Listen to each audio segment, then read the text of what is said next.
हम्म कल्पना कीजिए एक ऐसे बच्चे की जो नियमों का पालन सिर्फ इसलिए करता है क्योंकि उसे शिक्षक की छड़ी का डर है। और फिर कल्पना कीजिए एक ऐसे इंसान की जो नियमों का पालन इसलिए करता है क्योंकि वो समझता है कि इन्हीं नियमों से समाज टिका हुआ है। हाँ। और ये जो बदलाव है ना, डर से लेकर एक परिपक्व सामाजिक समझ तक का, ये बहुत दिलचस्प है। इंसानी दिमाग ये छलांग आखिर कैसे लगाता है? बिल्कुल। और देखिए, शिक्षा कोई मशीन तो है नहीं हम्म, जिसमें बस जानकारी डाली और दूसरी तरफ से पास हुआ छात्र निकल आया। ये मानव मनोविज्ञान को समझने की एक बेहद जटिल और खूबसूरत प्रक्रिया है। एकदम सही कहा आपने। और इसीलिए इस डीप डाइव का उद्देश्य सिर्फ कुछ सवालों के सही उत्तर खोजना बिल्कुल नहीं है। हम बाल विकास और शिक्षा शास्त्र, जिसे आमतौर पर हम सीडीपी कहते हैं, उसके पिछले वर्ष के कुछ चुनिंदा सवालों की गहराई में उतरने वाले हैं। हाँ, तो जो उम्मीदवार तैयारी कर रहे हैं, उनके लिए ये बहुत काम का है, क्योंकि ये सवाल केवल परीक्षा पास करने का जरिया नहीं है। मतलब ये वो मनोवैज्ञानिक खिड़कियां हैं जिनसे हम बच्चों के दिमाग के भीतर झांक सकते हैं, है ना? बिल्कुल। अगर हम इसे व्यापक संदर्भ में देखें तो ये एक बेहतरीन शिक्षक बनने की सीढ़ियां हैं। हम बस रटेंगे नहीं, हर प्रश्न के पीछे छिपे सिद्धांत को समझेंगे। तो चलिए, बिना किसी शॉर्टकट के इसे विस्तार से समझते हैं। आज के हमारे क्रमानुसार विश्लेषण की शुरुआत करते हैं। हम एक एक करके आगे बढ़ेंगे, प्रश्न संख्या 16 से शुरू करते हुए बिल्कुल क्रम में 30 तक जाएंगे। ये सही रहेगा। तो चलिए प्रश्न 16 से शुरू करते हैं। हाँ, तो प्रश्न 16 जीन पियाजे के सिद्धांत से जुड़ा है।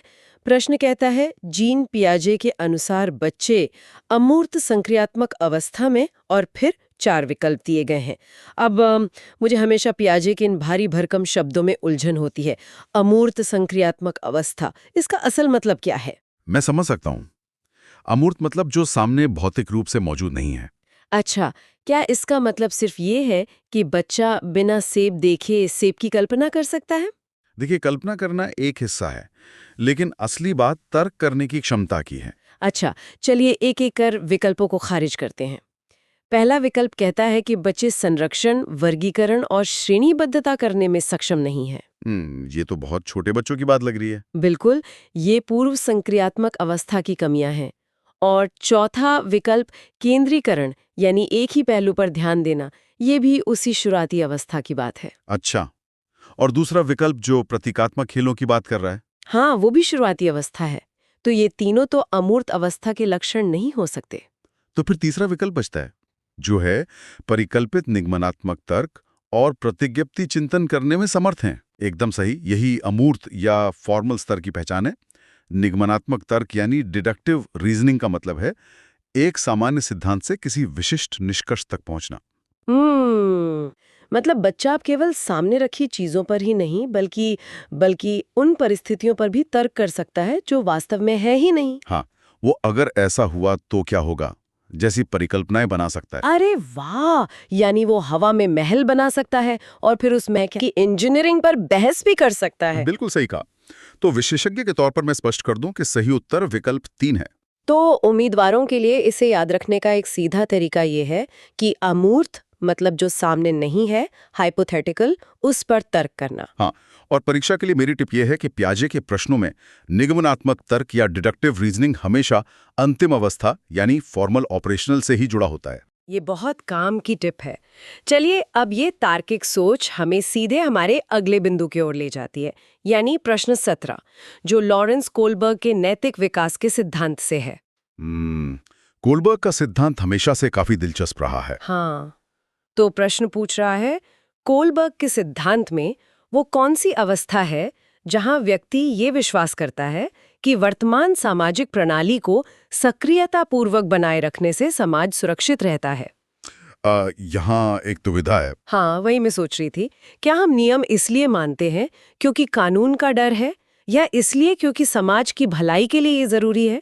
कोलबर्ग ने असल में इसी दुविधा का गहराई से अध्ययन किया था।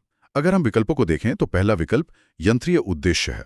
ये तो एक तरह का टिट फॉर टैट या लेन देन होता है। अच्छा, जैसे तुम मेरी मदद करो तो मैं तुम्हारी करूंगी। बिल्कुल। और जो दूसरा विकल्प है सार्वभौमिक सिद्धांत, ये तो नैतिकता का सबसे उच्च स्तर है, जहां इंसान अपनी अंतरात्मा की आवाज सुनता है। और तीसरा विकल्प दंड और आज्ञा पालन है। ये तो सबसे निचला स्तर हुआ ना, मतलब सिर्फ सजा से बचने के लिए काम करना। एकदम सही। तो अब बचता है चौथा विकल्प, सामाजिक क्रम व्यवस्था अभिविन्यास, ये बिल्कुल सटीक है। क्यों? क्योंकि यह नियम और कानून बनाए रखने की बात करता है। हाँ, इस अवस्था में व्यक्ति ये समझता है कि समाज को सुरक्षित रखने के लिए नियम जरूरी हैं। ये अंतरात्मा की आवाज नहीं है, बल्कि सिस्टम को बचा रखने का कर्तव्य है। इसीलिए सही उत्तर विकल्प 4 है। तो इसे याद रखने की आसान व्याख्या ये हो सकती है कि समाज के नियम मानना बराबर है सामाजिक क्रम व्यवस्था। इंग्लिश में कहें तो लॉ एंड ऑर्डर। बिल्कुल। और परीक्षा टिप ये है कि जब भी प्रश्न में सामाजिक प्रणाली, नियम या कर्तव्य की बात हो, तो उत्तर हमेशा सामाजिक क्रम व्यवस्था या स्टेज 4 ही होगा। बहुत बढ़िया। अब प्रश्न 18 पर चलते हैं। यह बाल्यावस्था में विकास की प्रकृति पर सवाल उठाता है। प्रश्न है, बाल्यावस्था के दौरान विकास कैसे होता है? यहाँ जो बात सबसे आकर्षक है वो ये है कि विकास कभी भी एक सीधी रेखा या रैखिक नहीं होता। हाँ, क्योंकि पहला विकल्प कहता है केवल परिमाणात्मक परिवर्तन। मुझे लगता है ये गलत होना चाहिए। हम इंसान हैं, कोई पानी की टंकी तो है नहीं जिसे बस लीटर में माप लिया। एकदम सही एनालॉजी है। विकास केवल परिमाणात्मक नहीं होता, ये गुणात्मक भी होता है। दूसरा विकल्प अनियमित कहता है, जो गलत है क्योंकि विकास का एक पैटर्न होता है। और तीसरा कहता है कि इसे मापा नहीं जा सकता। हाँ। ये भी पूरी तरह सत्य नहीं है ना? हाँ, क्योंकि हम वजन, ऊंचाई तो माप ही सकते हैं। तो चौथा विकल्प बिल्कुल सही है कि विकास बहुस्तरीय और मिश्रित होता है। मिश्रित मतलब क्या, सब कुछ एक साथ मिल जाता है? मिश्रित का मतलब है कि इसमें शारीरिक, मानसिक और सामाजिक बदलाव एक साथ गुंथे होते हैं। एक पहलू दूसरे को प्रभावित करता है। इसीलिए सही उत्तर विकल्प 4 है। तो इसे ऐसे याद रख सकते हैं कि विकास एक मल्टी लेयर केक की तरह है, जिसमें शरीर, दिमाग और भावनाएं एक साथ पकती हैं। बहुत अच्छा उदाहरण है। और परीक्षा टिप के रूप में याद रखें कि बाल विकास में केवल या ओनली शब्द वाले विकल्प 99% गलत होते हैं। विकास हमेशा बहुआयामी होता है। चलिए, अब ये जटिलता हमें प्रश्न 19 तक ले जाती है। ये लेव वाइगोत्स्की के निकटस्थ विकास का क्षेत्र, जिसे ZPD कहते हैं, उसके बारे में है। सवाल सीधा है कि ये ZPD आखिर है क्या? यही बहुत ही महत्वपूर्ण सिद्धांत है। ईमानदारी से कहूँ तो ये ZPD शब्द सुनने में थोड़ा डरावना लगता है। क्या ये कोई ट्यूशन का फैंसी नाम है? नहीं, ये ट्यूशन से बहुत अलग है। अगर हम विकल्पों को देखें तो पहला, दूसरा और चौथा विकल्प ZPD की बहुत ही भ्रामक परिभाषाएं देते हैं। तो तीसरा विकल्प क्या कहता है? तीसरा विकल्प बिल्कुल सटीक है। ये वो क्षेत्र है जहां बच्चा खुद क्या कर सकता है और किसी बड़े या अधिक कुशल साथी की मदद से क्या कर सकता है, उसके बीच का अंतर है। अच्छा, वो जो कुशल साथी की मदद होती है उसे ही मचान या स्कैफोल्डिंग कहते हैं ना? बिल्कुल। जैसे बच्चा साइकिल चलाना सीख रहा है, वो पेडल मार लेता है पर बैलेंस नहीं बना पाता। आप पीछे से हल्का सा पकड़ लेते हैं तो वो चला लेता है। ये जो मदद से तय किया गया फासला है वही ZPD है। तो सही उत्तर विकल्प 3 है। तो इसे ऐसे याद रख सकते हैं कि निकटस्थ मतलब वो लक्ष्य जो बिल्कुल आपके पास है, बस थोड़ी सी मदद या सीढ़ी चाहिए। सही कहा। और टिप ये है कि ZPD वाले सवालों में हमेशा सहयोग, सहायता या वयस्कों और समकक्षियों की मदद जैसे कीवर्ड्स खोजें। बहुत अच्छे। तो मदद की इस चर्चा से हम प्रश्न 20 पर आते हैं। प्रश्न है, एक प्रगतिशील कक्षा यानी प्रोग्रेसिव क्लासरूम में बच्चों का मूल्यांकन क्यों किया जाता है? ये एक बहुत ही प्रासंगिक सवाल है आधुनिक शिक्षा के लिए। हाँ, क्योंकि अगर प्रगतिशील कक्षा इतनी लचीली है तो फिर टेस्ट क्यों लेना? देखिए, मूल्यांकन का उद्देश्य क्या है? सारा खेल उसी का है। पहला विकल्प बच्चों को सफल या असफल का ठप्पा लगाने की बात करता है, जो कि पूरी तरह नकारात्मक है। बिल्कुल। और तीसरा विकल्प कहता है कि ये सहायक नहीं है, जबकि चौथा कहता है कि ये रुकावट उत्पन्न करता है। ये दोनों भी नकारात्मक है।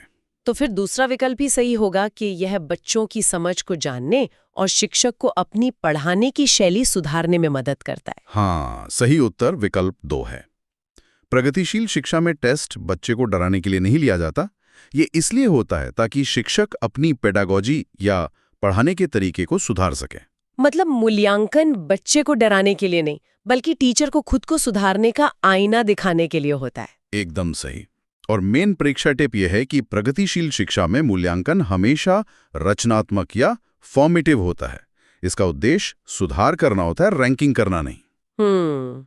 चलिए अब आगे बढ़ते हैं प्रश्न 21 पर।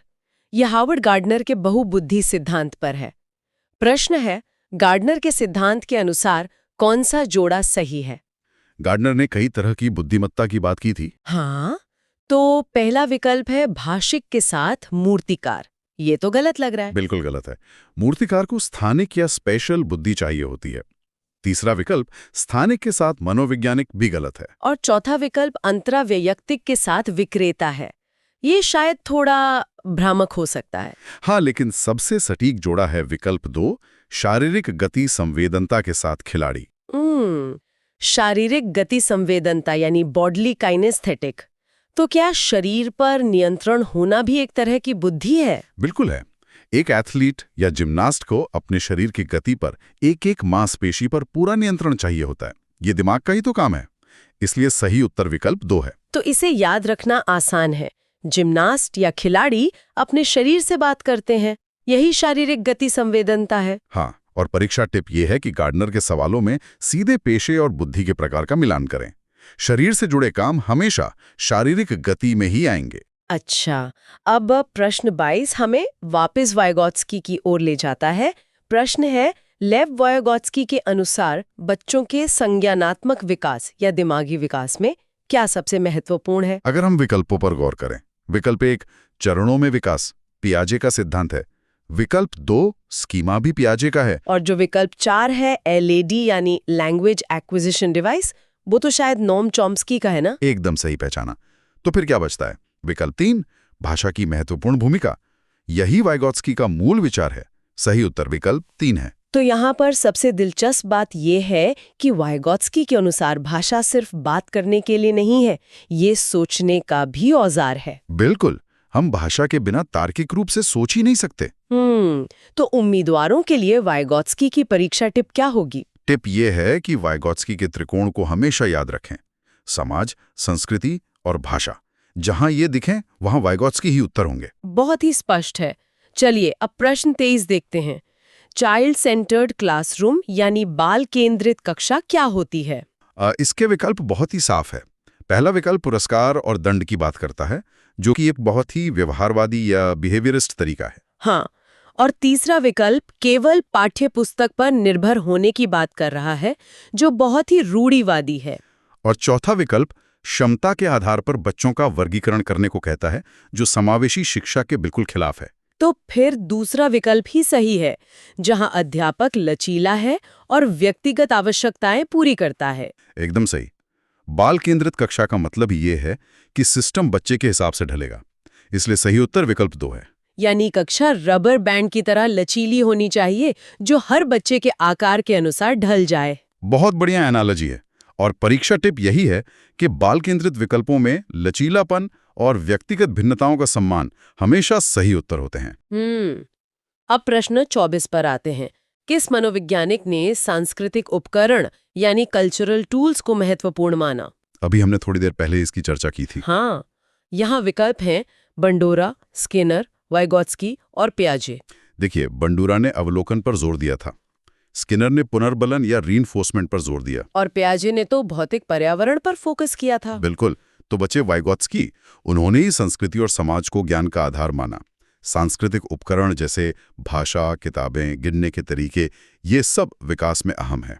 सही उत्तर विकल्प 3 लेव वाइगोत्स्की है। तो ये तो सीधा सा नियम बन गया, जहां संस्कृति और समाज का नाम आए वहां आंख बंद करके वाइगोत्स्की पर टिक लगा दें। एकदम सही टिप है।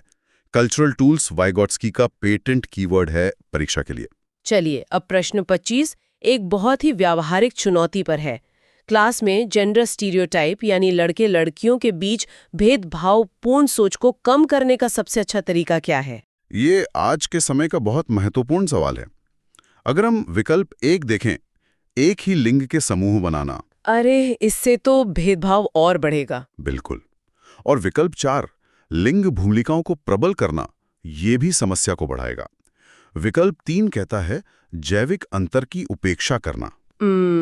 जैविक अंतर तो होते ही हैं, उन्हें अनदेखा करना तो अव्यावहारिक है। हाँ, तो सबसे प्रभावशाली तरीका है विकल्प 2 मिश्रित लिंग समूह बनाना और विचार विमर्श करना। जब लड़के लड़कियां साथ काम करेंगे तो रूढ़ियां अपने आप टूटेंगी। बिल्कुल, इसलिए सही उत्तर विकल्प 2 है।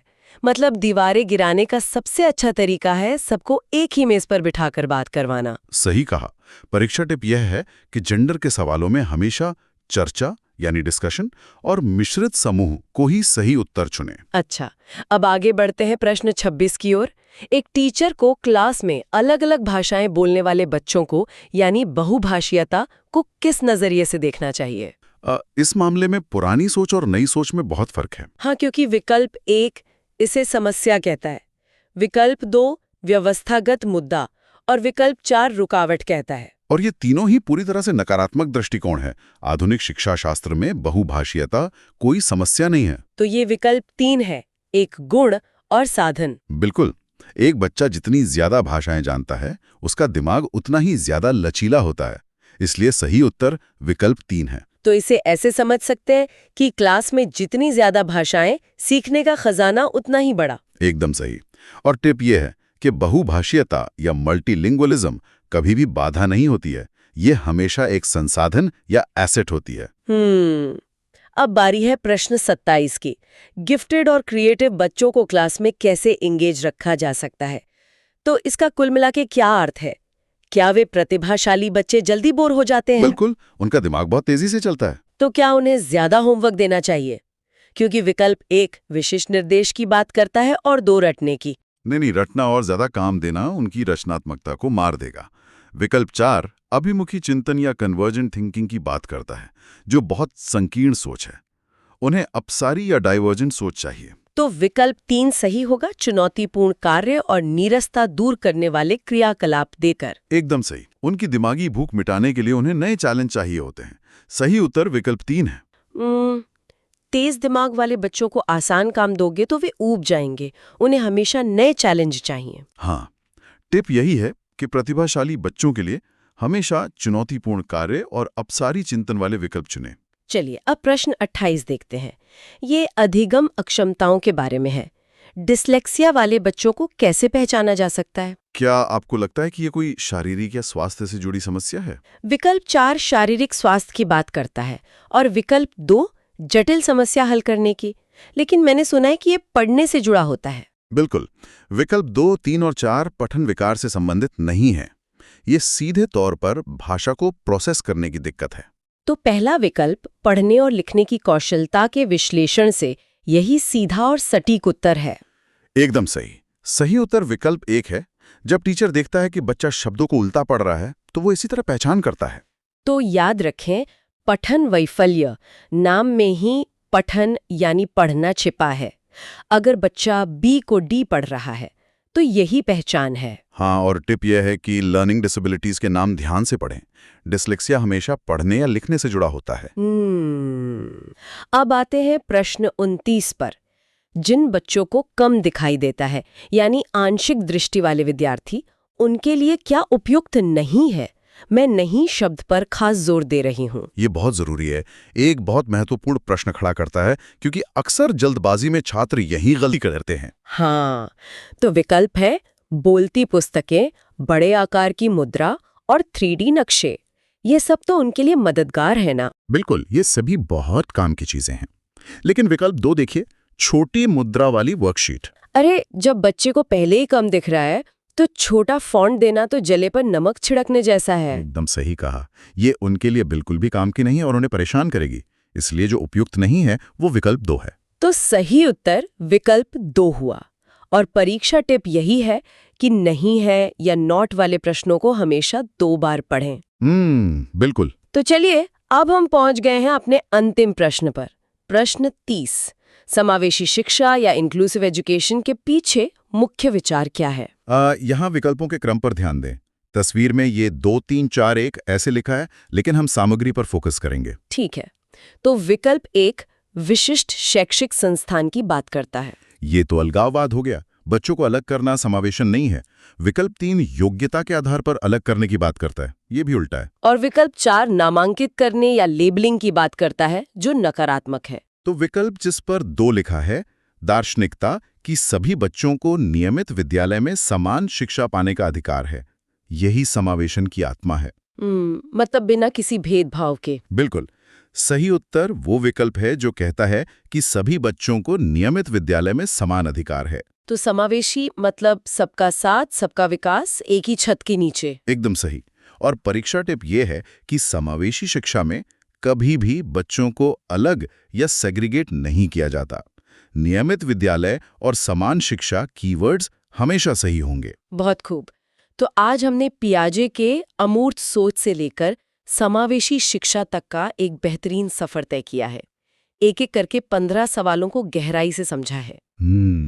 और मुझे लगता है कि ज्ञान तभी सार्थक है जब हम इसका प्रयोग करें। ये केवल परीक्षा पास करने के सिद्धांत नहीं है, बल्कि बेहतर शिक्षक बनने के औजार हैं। बिल्कुल सही कहा आपने। और सत्र को समाप्त करते हुए मैं तैयारी कर रहे छात्रों के लिए एक सवाल छोड़ना चाहूंगी। आज हमने प्रगतिशील और समावेशी शिक्षा की बहुत बातें की, लेकिन जब आप अपने आसपास के स्कूलों को देखते हैं, तो सोचिए कि क्या हमारी शिक्षा व्यवस्था वास्तव में वाइगॉट्स्की के सांस्कृतिक मॉडल पर चल रही है, या आज भी हम उसी पुरानी रटने वाली प्रणाली में फंसे हैं? ये सच में एक विचारणीय प्रश्न है। इस पर विचार जरूर कीजिएगा। हाँ, तो इस गहरे अध्ययन सत्र में शामिल होने के लिए सभी श्रोताओं का बहुत बहुत धन्यवाद। आपकी आगामी परीक्षाओं के लिए ढेरों शुभकामनाएं। शुभकामनाएं और सीखते रहिए।